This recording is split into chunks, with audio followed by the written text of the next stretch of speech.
Hello, जय Hind friends. इस video में हम उच्चतम न्यायालय व उच्च न्यायालय से जो प्रश्न पूछे गए हैं या जो है विभिन्न कंपटीशन एग्जामों में जो है किस प्रकार के प्रश्न जो है उच्चतम न्यायालय या उच्च न्यायालय से पूछे गए हैं उसके बारे में हम देखेंगे। यानी यहाँ पर कुछ जो है क्वेश्चन जो है सॉल्व करेंगे या कुछ क्वेश्चन जो है हम यहाँ पे देखेंगे जो विभिन्न कंपटीशन एग्जामों में जो है उच्चतम न्यायालय से पूछे गए हैं। तो जो है यहाँ पे हम कुछ क्वेश्चन को कवर करेंगे, उसके बाद जो है आगे फिर और देखेंगे।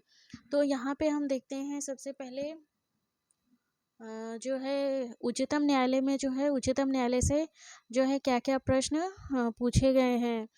तो यहाँ पे जो पहला प्रश्न है, पहला प्रश्न जो है यहाँ पे हम लेते हैं। पहला प्रश्न वो है किस अधिनियम द्वारा जो है भारत में पहली बार फेडरल कोर्ट की स्थापना की गई थी। यानी फेडरल न्यायालय मतलब संघीय फेडरल कोर्ट को जो है संघीय न्यायालय यानी संघीय न्यायालय भी कहा जाता है। तो यहाँ पे ये प्रश्न पूछ रहा है कि किस अधिनियम द्वारा जो है भारत में पहली बार फेडरल कोर्ट की स्थापना की गई थी। तो भारत शासन अधिनियम 1935 के तहत जो है एक भारत में फेडरल न्यायालय होगा, इसका जो है प्रावधान जो है किया गया था भारत शासन अधिनियम के द्वारा। 1935 का जो भारत शासन अधिनियम था उसके तहत जो है प्रावधान किया गया था। लेकिन 1937 में जो है पहली बार जो है भारत में फेडरल न्यायालय की जो है स्थापना की गई थी। तो यदि इस पूछा जाए कि किस अधिनियम द्वारा भारत में जो है पहली बार फेडरल कोर्ट की स्थापना की गई थी, तो भारत शासन अधिनियम 1935 के द्वारा। लेकिन यह पूछा जाए कि किस सन में फेडरल कोर्ट की स्थापना हुई है, तो फेडरल कोर्ट की स्थापना 1937 में हुई थी, यानी 1937 में हुई थी। दूसरा प्रश्न है यहाँ पे भारत के सुप्रीम कोर्ट की स्थापना कब की गई है। यह प्रश्न जो है बहुत बार पूछा गया कि भारत के सुप्रीम कोर्ट की स्थापना कब की गई है, यानी कब स्थापित किया गया। तो भारत का सुप्रीम कोर्ट जो है 28 जनवरी 1950 को स्थापित किया गया है।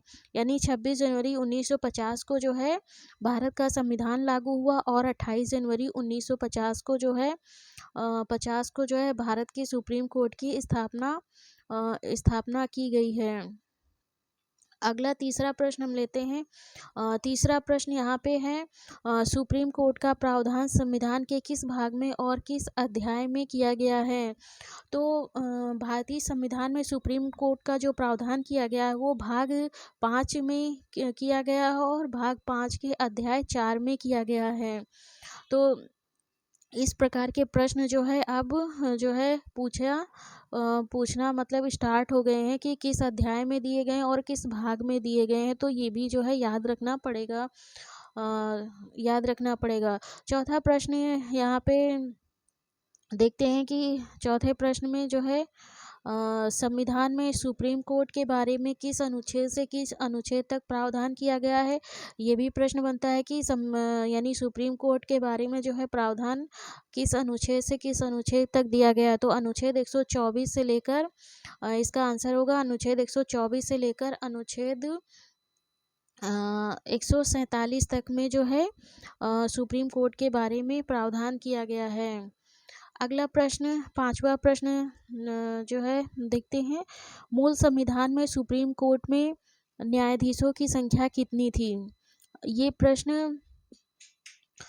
ये प्रश्न भी पूछा गया है कि मूल संविधान में यानी संविधान जब लागू हुआ था तो सुप्रीम कोर्ट में न्यायाधीशों की संख्या कितनी थी। तो जब संविधान लागू हुआ था यानी मूल संविधान में एक मुख्य न्यायाधीश तथा 7 अन्य न्यायाधीश थे, यानी कुल 8 न्यायाधीशों का प्रावधान किया गया था, जिसमें एक मुख्य न्यायाधीश और 7 अन्य न्यायाधीश थे। तो कुल 8 न्यायाधीश थे। अगला प्रश्न देखते हैं, छठवां प्रश्न, वर्तमान में सुप्रीम कोर्ट में न्यायाधीशों की संख्या कितनी है। तो वर्तमान में जो है न्यायाधीशों की कुल संख्या जो है 34 है, यानी एक मुख्य न्यायाधीश एवं 33 अन्य न्यायाधीश जो है वर्तमान में हैं। तो उच्चतम न्यायालय में वर्तमान में कुल 34 जज हैं। अगला प्रश्न जो है 7वां प्रश्न देखते हैं। उच्चतम न्यायालय की स्थापना का प्रावधान किस अनुच्छेद में किया गया है? तो उच्चतम न्यायालय की स्थापना का प्रावधान जो है संविधान के अनुच्छेद 124 के क्लॉज 1 में किया गया है। क्लॉज वाइज भी जो है प्रश्न बनते हैं। तो अनुच्छेद 124 के क्लॉज 1 में सुप्रीम कोर्ट की स्थापना के बारे में जो है प्रावधान किया गया है। 8वां प्रश्न हम देखते हैं। 8वां प्रश्न जो है सुप्रीम कोर्ट के न्यायाधीशों की नियुक्ति कौन करता है? तो सुप्रीम कोर्ट के न्यायाधीशों की नियुक्ति जो है राष्ट्रपति करता है। राष्ट्रपति करता है। अगला प्रश्न देखते हैं कि अगला प्रश्न 9 नंबर, वर्तमान में सुप्रीम कोर्ट के मुख्य न्यायाधीश की नियुक्ति का प्रावधान क्या है? यानी वर्तमान में सुप्रीम कोर्ट के जो मुख्य न्यायाधीश की नियुक्ति की जाती है उसका क्या प्रावधान है? यानी तो जो है वर्तमान में जो सुप्रीम कोर्ट के मुख्य न्यायाधीश यानी चीफ जस्टिस ऑफ इंडिया की नियुक्ति की जाती है वह वरिष्ठता के आधार पर की जाती, यानी सीनियरिटी के आधार पर की जाती, यानी जो सीनियर मोस्ट जज होगा उसी को जो है राष्ट्रपति द्वारा मुख्य न्यायाधीश जो है अपॉइंट किया जाता है। यानी सीनियर मोस्ट जज को जो है एक परंपरा है मुख्य न्यायाधीश नियुक्त करने की भारत में वर्तमान में। तो अगला प्रश्न है 10वां प्रश्न जो है, अगला प्रश्न वर्तमान में सुप्रीम कोर्ट के अन्य न्यायाधीशों को नियुक्त करने का जो है क्या प्रावधान है? नियुक्त करने का क्या प्रावधान है? तो वर्तमान में सुप्रीम कोर्ट के अन्य न्यायाधीशों को नियुक्त करने का क्या प्रावधान है? तो वर्तमान में जो सुप्रीम कोर्ट के अन्य न्यायाधीशों की नियुक्ति की जाती है वो कोलेजियम की सिफारिश पर जो है राष्ट्रपति द्वारा की जाती है। और जो कोलेजियम बनता है यानी चयन मंडल बनता है वो 1+4 का बनता है, यानी एक भारत के मुख्य न्यायाधीश रहेंगे और 4 अन्य जो है जज रहेंगे उच्चतम न्यायालय के, यानी 4 अन्य वरिष्ठतम जो सीनियर जज होंगे वो होंगे। और इसमें जो एक भावी यानी भविष्य में होने वाला मुख्य न्यायाधीश भी जो कोलिजियम में शामिल होगा उसकी सिफारिश पर जो है राष्ट्रपति द्वारा नियुक्ति की जाती है। अगला 11वां प्रश्न जो है, जो 11वां प्रश्न है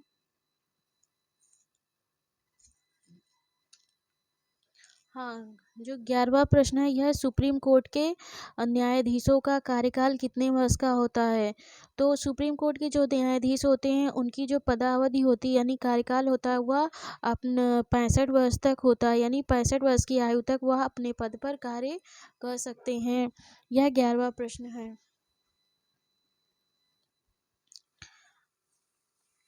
अगला जो है प्रश्न देखते हैं 12वां प्रश्न। अगला जो है 12वां प्रश्न, सुप्रीम कोर्ट के न्यायाधीश को शपथ कौन दिलाता है? तो सुप्रीम कोर्ट के जो न्यायाधीश हैं उनको जो है शपथ का प्रावधान पहले देख लेते हैं। सुप्रीम कोर्ट के न्यायाधीश को शपथ का जो प्रावधान किया गया वो अनुच्छेद 124 के क्लॉज 6 में किया गया है, जिसमें यह प्रावधान किया गया है कि राष्ट्रपति जो है द्वारा जो है सुप्रीम कोर्ट के न्यायाधीश को जो है शपथ दिलाई जाएगी, या फिर राष्ट्रपति द्वारा जो है प्राधिकृत या नियुक्त कोई अन्य व्यक्ति जो है न्यायाधीशों को शपथ दिलाएगा। और उस प्रारूप जो है शपथ का वो होगा जो तीसरी अनुसूची में दिया गया है। तो न्यायाधीशों को शपथ कौन दिलाएगा? तो राष्ट्रपति द्वारा या राष्ट्रपति द्वारा नियुक्त कोई व्यक्ति जो है उच्चतम न्यायालय के न्यायाधीशों को शपथ दिलाएगा। ये 12वां प्रश्न है। अगला प्रश्न देखते हैं, किस अनुच्छेद में यह प्रावधान किया गया है कि कोई व्यक्ति जिसने उच्चतम न्यायालय के न्यायाधीश के रूप में पद धारण किया है भारत के राज्य क्षेत्र के भीतर किसी न्यायालय में या किसी प्राधिकारी के समक्ष अभिवचन या वकालत का कार्य नहीं करेगा। यानी इसमें जो है वकालत करने पर उच्चतम न्यायालय के न्यायाधीशों को रोक लगाई गई है। तो यह प्रावधान किया गया है अनुच्छेद 124 के क्लॉज 7 में। क्लॉज 7 में यह प्रावधान किया गया है कि जो उच्चतम न्यायालय के न्यायाधीश होंगे वे भारत के भीतर यानी भारत राज्य क्षेत्र के अंदर किसी भी न्यायालय या अधिकरण में जो है वे वकालत नहीं कर सकते हैं, यानी वकालत नहीं करेंगे। भारत के बाहर जो है जाकर कर सकते हैं, यानी विदेश में कर सकते हैं और इंटरनेशनल कोर्ट ऑफ जस्टिस में जाकर कर सकते हैं, लेकिन भारत में नहीं कर सकते हैं। तो यह प्रावधान जो है अनुच्छेद 124 के क्लॉज 7 में किया गया है, जिसके तहत जो है वकालत करने पे रोक लगाई गई है। अगला 14वां प्रश्न जो है देखते हैं। अगला प्रश्न जो है राष्ट्रपति की दृष्टि यानी राय में पारंगत विधिवेत्ता की नियुक्ति का प्रावधान किस न्यायालय के लिए किया गया है?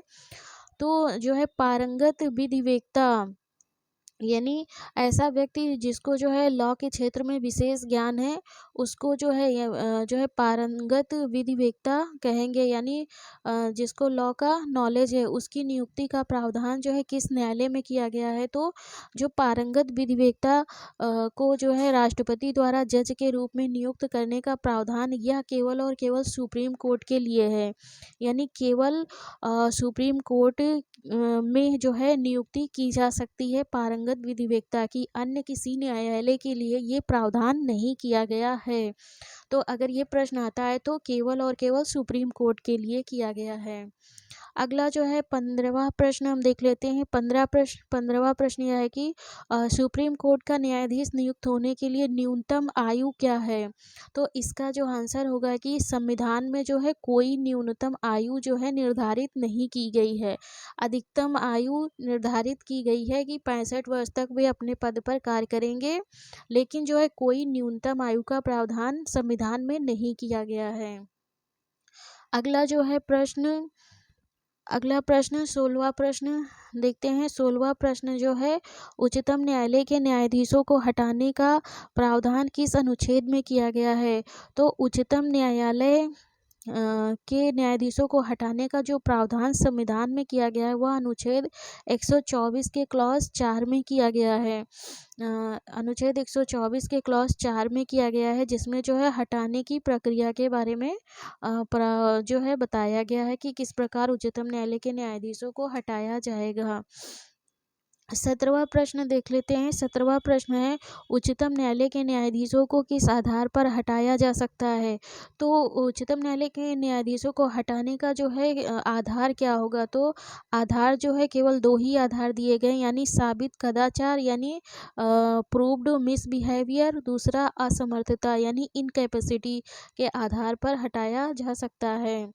18वां प्रश्न जो है सुप्रीम कोर्ट की रिट अधिकारिता का प्रावधान किस अनुच्छेद में किया गया है? तो सुप्रीम कोर्ट को जो रिट जारी करने का जो प्राधिकार दिया गया है वह 2 अनुच्छेदों में दिया गया है, जो है अनुच्छेद 32 के तहत और अनुच्छेद 139 के तहत। अनुच्छेद 32 के तहत जो है सुप्रीम कोर्ट जो है रिट जारी करता है, और अनुच्छेद 139 में यह प्रावधान किया गया है कि संसद जो है कानून बनाकर जो है उस सुप्रीम कोर्ट की रिट अधिकारिता को बढ़ा सकती है, यानी रिट जुरिडिक्शन को संसद बढ़ा सकती है। तो इन दोनों के तहत जो है उच्चतम न्यायालय जो है रिट जारी कर सकता है। अगला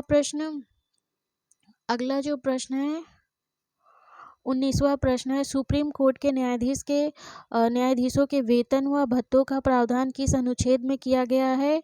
तो इसका आंसर होगा अनुच्छेद 125 के तहत जो है उच्चतम न्यायालय के न्यायाधीशों के वेतन और भत्तों के बारे में प्रावधान किया गया है। अगला जो है 20वां प्रश्न देखते हैं। 20वां प्रश्न है सुप्रीम कोर्ट के वेतन तथा भत्ते किस निधि में से दिए जाएंगे, यानी किस फंड से जो है इनका वेतन और भत्ता दिया जाएगा?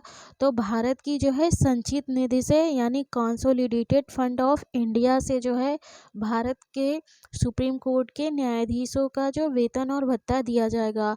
और भारत की संचित निधि का जो प्रावधान संविधान में किया गया है वो अनुच्छेद 266 के तहत किया गया है। अनुच्छेद 266 में ही राज्य की संचित निधि और भारत की संचित निधि दोनों का प्रावधान किया गया है। तो इस प्रकार जो है हम जो है 20 क्वेश्चन जो है इस वीडियो में जो है देखें। आगे और भी क्वेश्चन हैं, उनको हम जो है नेक्स्ट वीडियो में देखेंगे।